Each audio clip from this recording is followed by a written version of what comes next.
मैं नौकरी की तलाश में भटक रहा हूँ। उसने अपनी पूरी कहानी बता दी। तुम्हारे जैसे बहादुर आदमी को नौकरी क्यों नहीं मिल सकती? ठीक है, आज से तुम हमारे सभी पशुशालाओं के संरक्षक हो। उन्होंने कमलेश को अपने पशुशाला में नौकरी दी। इस तरह आराम से अपना काम करने लगा। उसने देखा कि महल के शीर्ष पर स्थित अंतिम कमरा काले पर्दों से ढका हुआ था और उसने इसके बारे में नौकर दामू से पूछा। वो कमरा मालकिन का है। मालकिन पर सूरज की रोशनी नहीं पड़नी चाहिए, इसलिए उस कमरे की खिड़कियों पर हमेशा काले पर्दे लगे रहते हैं।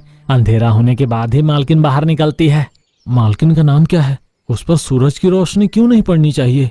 मालकिन का नाम मनीषा है। मालकिन के कुंडली में कोई दोष है। उनसे शादी करने वाला 30 दिन के अंदर मर जाएगा। लेकिन उनके रहस्य से हमें क्या लेना देना दोस्त, तुम अपना काम करो।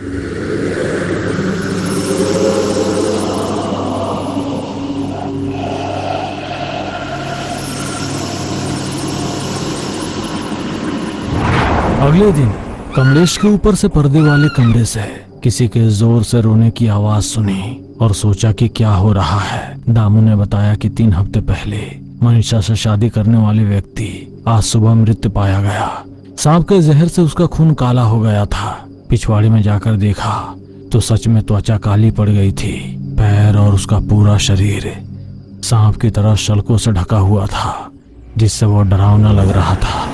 शव को कुछ ही मिनटों में गांव के मुखिया के घर से कब्रिस्तान ले जाया जाएगा। शव के सामने आना शुभ है, इसलिए कोई भी अपने घरों से बाहर ना निकले। जहरीला उस शव को गधे की गाड़ी से बांधकर कब्रिस्तान ले जाया गया। 18 फुट गहरा गड्ढा खोदकर उसमें शव को रखकर ऊपर से नमक की 6 बोरियां डाली गई।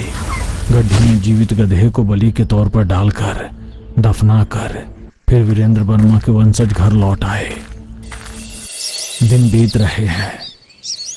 कमलेश को चिंता थी कि रात में उस पर्दे वाले कमरे में दर्द से कराहती मनीषा को कोई दिलासा नहीं दे रहा था। एक रात मनीषा आंगन में बैठी चिड़ियों को दाने डाल रही थी। मुझे तो तुम्हारी जितनी आजादी भी नहीं है चिड़िया। मैं इन 4 दीवारों से बाहर नहीं जा सकती। मैं जो चाहूँ खा नहीं सकती। कोई मुझसे दोस्ती नहीं करेगा। मैं बदकिस्मत हूँ। ऐसा कहकर दुखी हो रही थी। ये सुनकर कमलेश, मालकिन आप बदकिस्मत नहीं है। आपकी सारी परेशानियां किसी न किसी दिन खत्म हो जाएंगी। बस तब तक धैर्य रखिए। इस तरह अच्छी बातें कहते हुए मनीषा को सांत्वना देता है। कमलेश की दयालुता से प्रभावित होकर रोज रात को पिछवाड़े में अपने बारे बताते हुए कुछ दिनों बाद मनीषा ने बताया कि वह कमलेश से प्यार करती है। मालकिन, मैं आपके घर में नौकर हूँ। मैं आपके लायक नहीं हूँ। मैं समझ गई। तुम मुझ पर लगे श्राप को पहले से ही जानते हो। तुम मुझे इस डर से मना कर रहे हो कि अगर तुम मुझसे शादी करोगे तो तुम मर जाओगे। मैं इतना डरपोक नहीं हूँ। मुझे अपनी साली से शादी करनी थी, जिसे मैं अपनी जान से भी ज्यादा प्यार करता हूँ। लेकिन मेरे मामा हमारी शादी के लिए सहमत नहीं हुए, क्योंकि हमने अपनी संपत्ति और खेत खो दिए। मैं अपनी साली के अलावा किसी और से प्यार नहीं कर सकता। तुम जिससे प्यार करते हो उसके बजाय जो तुमसे प्यार करे उससे शादी करो तो तुम ज्यादा खुश रहोगे। लेकिन नहीं, अगर तुम मुझसे शादी करोगे तो मर जाओगे। अगर आपको लगता है कि आप मुझसे शादी करके खुश रहोगी तो मैं आपसे जरूर शादी करूंगा। सच में? सच में? मैं अपने पिता से कहूंगी कि वे आपसे बात करें। ऐसा कहकर वो बहुत प्रसन्नता पूर्वक घर में चली गई। अगले दिन वीरेंद्र वर्मा कमलेश के पास आकर, मेरी बेटी कहती है तुमसे शादी करेगी, लेकिन इसके बारे में या हमारे कुल पर लगे श्राप के बारे में नहीं जानते हो, इसलिए शादी के लिए तैयार हो गए। पूरा तो नहीं, लेकिन इतना पता है कि मैंने मालकिन से शादी की तो मर जाऊंगा। मैं तुम्हारी हिम्मत की दाद देता हूँ कि ये जानते हुए भी कि तुम्हारी मृत्यु होगी, विवाह के लिए हामी भर दी। हमारे कुल में कई पीढ़ियों से सर्प शाप चला आ रहा है। अगर कोई हमारे घर में जन्मी लड़की से विवाह करता है तो दुल्हा 30 दिन पूरे होने से पहले ही सर्पदंश से मर जाता है। अगर दुल्हन 30 दिन के अंदर मर जाती है तो हम दुल्हे को जीवित रहते ही शव के साथ दफना देते हैं। अगर वे दोनों विवाह के 30 दिनों तक जीवित रहते हैं तो हम उन दोनों को शादीशुदा जीवन बिताने की अनुमति दे देते हैं। हम शादी के बाद 30 दिनों तक दोनों को अलग अलग कमरों में रखकर उनकी रक्षा करते रहते हैं। लेकिन किसी न किसी रहस्यमय तरीके से अब तक हर दुल्हे की मृत्यु हो चुकी है।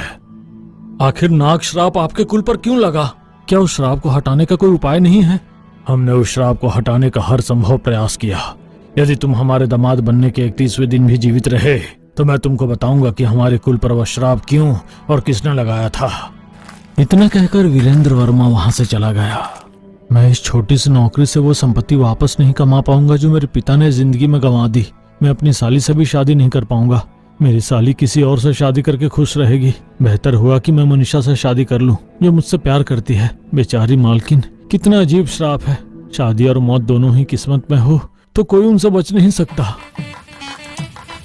कुछ दिनों बाद कमलेश और मनीषा की शादी बिना किसी धूमधाम के हो गई। जब से उनकी शादी हुई है, कार्तिक को एक कमरे में बंद करके रखा गया है, जिसका दरवाजा बंद है, और उस दिन में 3 बार खिड़की से खाना खिलाया जा रहा है।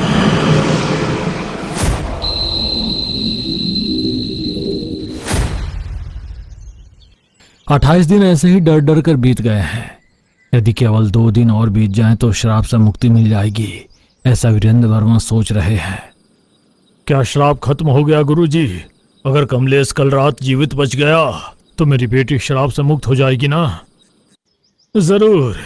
इस बार जिसने मनीषा से विवाह किया वो कोई साधारण व्यक्ति नहीं लग रहा है। कमलेश अपने कमरे में सो रहा था। अचानक किसी ने उसके दरवाजे पर जोरों की दस्तक दी। उठकर देखा कि दरवाजा खुला था। बाहर आंसू भरे चेहरे के साथ वीरेंद्र वर्मा खड़ा था। क्या हुआ साहब? नींद में मनीषा की मृत्यु हो गई। ये सुनकर कमलेश छाती पीट पीट कर रोया। उसे इस बात से कोई फर्क नहीं पड़ता अगर वह मर जाता, लेकिन वह चाहता था कि वो लड़की खुश रहे। हालांकि उसने अपनी जान जोखिम में डाली, फिर भी उसकी पत्नी मर गई।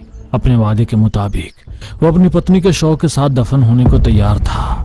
शव को कुछ ही मिनटों में गांव के मुखिया के घर से कब्रिस्तान ले जाया जाएगा। इसके सामने आना अशुभ है, इसलिए अपने घरों से बाहर ना निकले। अपने कुल की रीति के अनुसार वे शव को गधे की